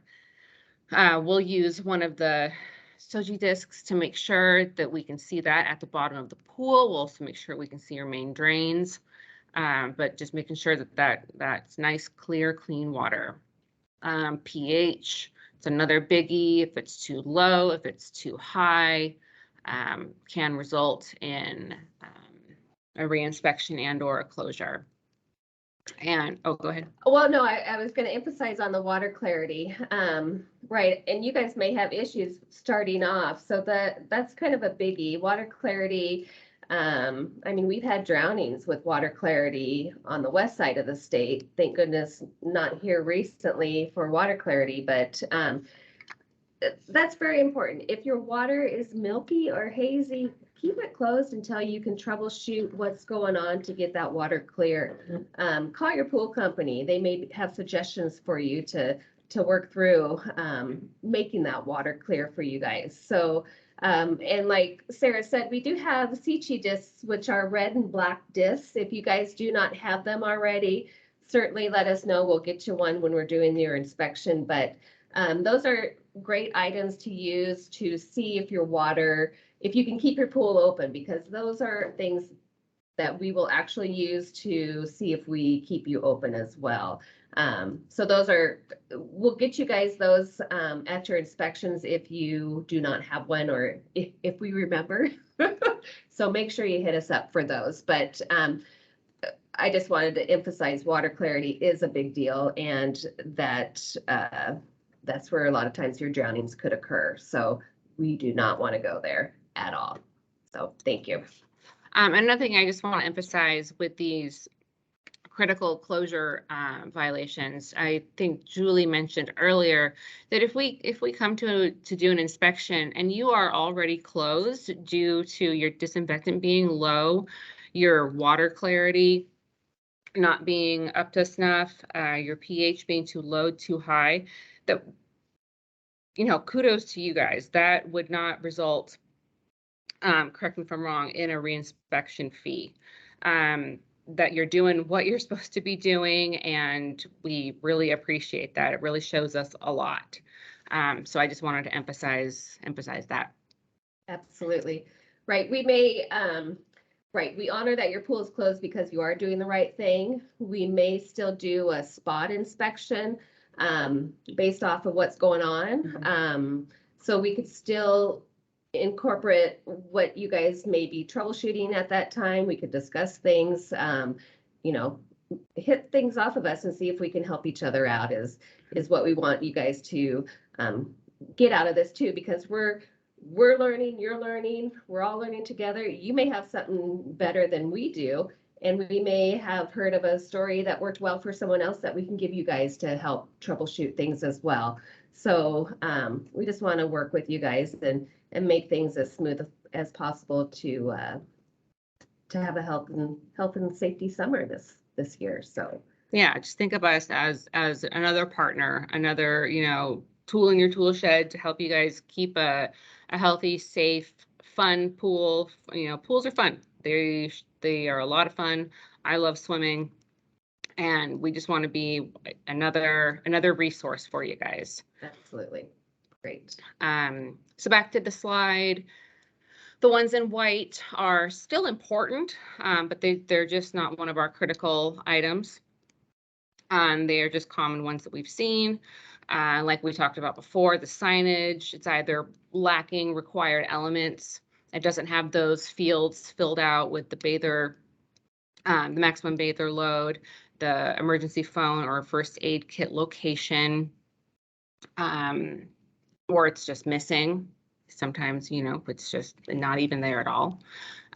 Skimmer weir is not being in place, so either the little door, the little flap's gone, or the floating weir is not there either. Those are real important to have. Walking surfaces are pooled, that you know, they have water pooling on them. They're not properly being drained. They're slippery. They have trip hazards. They're, you know, messy. There's stuff all over that people could trip on. Again, makes for an unsafe environment. The toilets, showers, sinks are, you know, dirty or moldy or lacking soap, paper towels. The supplies that you need, you know, while you're utilizing those facilities are not available. So just, again, more things to just check, stay on top of, and we just wanted to let you know some of the common things that we do run into out there. And with that, since Sarah did say the yellow ones are critical and those actually trigger a reinspection with a fee. So those are, it's basically automatic. Now, the white part down below, the white squares, those are important items, but those do not trigger a reinspection the first time. But let's say that we wrote you up for a sign that did not have everything. And so the following year, when I come to that pool, if they still don't have a sign that has everything on it, it's considered a repeat violation. And then we do actually fee you guys at that time. So a white item can become a reinspection the second year that we see you guys, so to speak. So review previous inspection reports, make sure you have corrected all items so you have a clean slate when we get in there. And really, we're not looking to be you guys. We are looking to help educate and have a safe, healthy pool for your patrons. So we want you guys to do your part. We'll do our part, but we are not there to, let's see again with the fee. So education is our goal and working with you guys. So, okay. Any questions on fees or re-inspections? We did Okay. have a question from Michaela asking about whether daily testing includes when the pool is closed. And so the answer to that is no, don't have to test when it's closed, but you should test before reopening, particularly if you had it closed for water quality reasons. And I think the thing we really want to emphasize and the issue we see the most during our inspections would be the testing either not being done on the weekend or not being documented, particularly if it's a different staff person that's covering over the weekend. They may not be the regular person, and so not as familiar with the requirements. So we do want to see testing and documentation every day that the pool's open. And it's Correct. minimum once daily. And if there's issues, then you might need to test twice or 3 times. Correct. So. Yeah, or if it's an extra busy day, you know, I mean, there's absolutely nothing wrong with testing more than once a day. In fact, I think it's a great idea. So I'm going to tag on to that a little bit. In thinking about how chlorine works and when it's most effective, chlorine's most effective against bacteria and parasites and even algae when you keep it at a stable level. Because chlorine doesn't work instantaneously. So you don't really want to have these dips. So as a pool operator and using less chemicals and making sure that I didn't allow, say, algae to get established, because that's more in Ted's realm of expertise, but it can be very difficult to get rid of.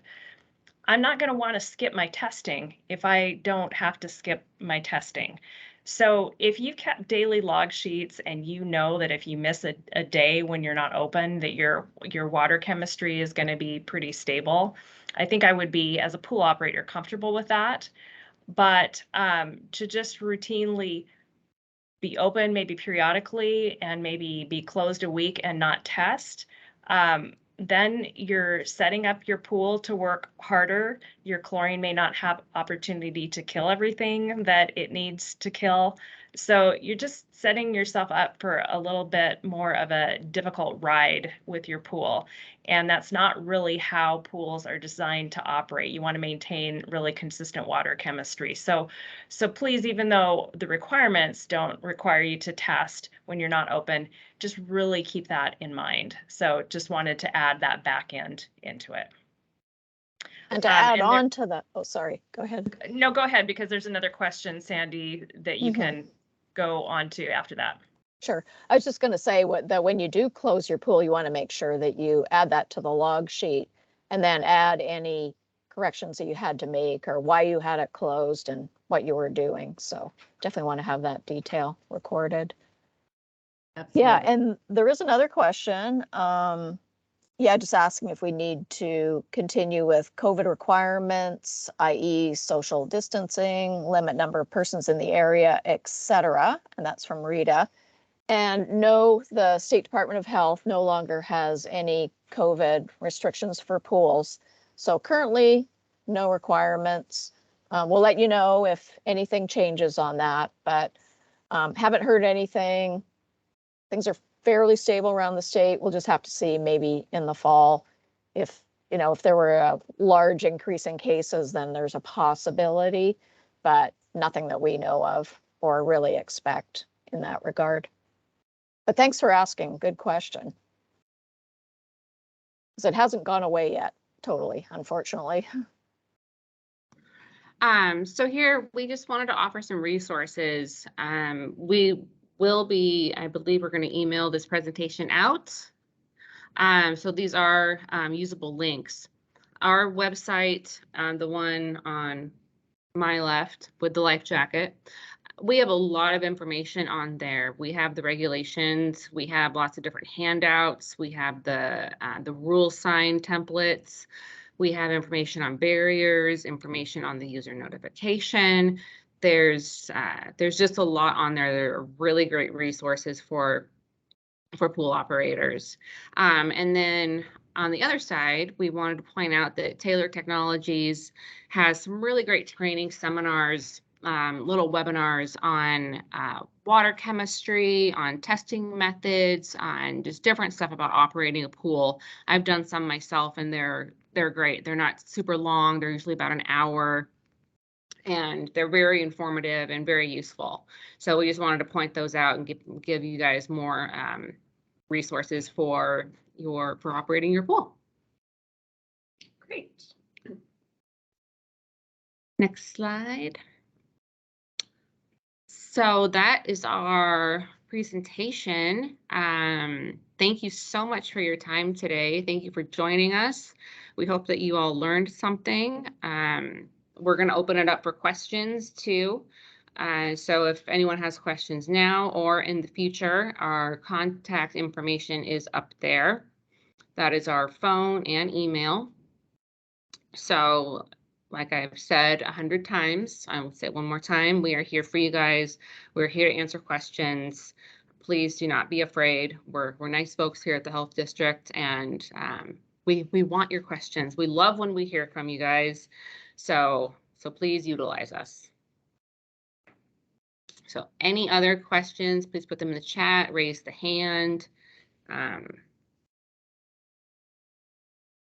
So I just did put in the chat some information that we have to help you, because bathers also are the biggest contributors of pool contamination. So we have a whole campaign called Pool Safe, and it has information that you may want to pass out to your homeowners or renters or guests. It has great little posters. So I put that link in there. And then as far as where we can, where to watch the video, we'll get that posted on our website. We will send you the link once that is up as well.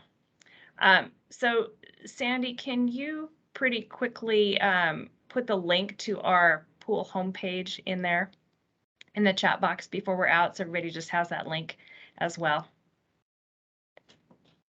Yes, I will. Okay, thanks. And then any other questions, or Ted, anything that you also wanted to cover that that you'd like to add in?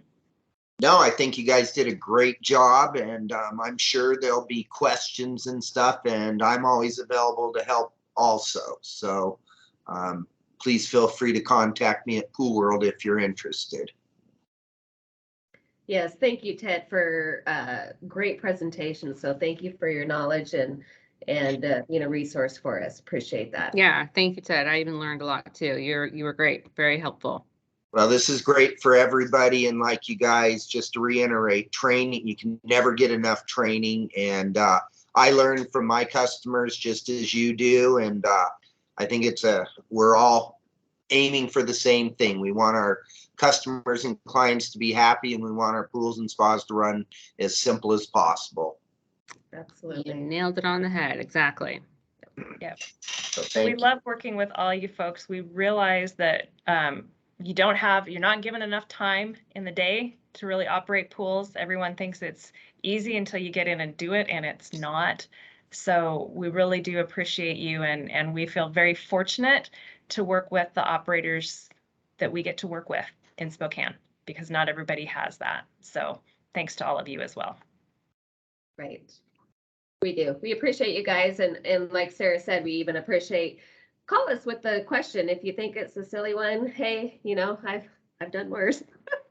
So no question is a bad question is what I've learned. And if we don't know the answer, hey, we're into looking it out, checking it out for you guys. So if we, I am a little bit human, sort of a robot, but yet, we can troubleshoot things and look into them as well. So yep, we can utilize our resources too to find the answer. I love researching things, so if I don't know it, I will find it for you. All right. Looking forward to you guys this summer. You know, all we ask is a nice table with a cold glass of ice water. No, I'm kidding. Some sunshade for those pool decks. Good weather. Good weather. Yeah. All right, you guys can start signing off. I appreciate it. We'll stay on until everyone's gone. If someone has a question they don't want to ask in front of everybody, so Yep. we'll be here still. But Have a thank great summer. Thanks. Yeah. We'll stop presenting now.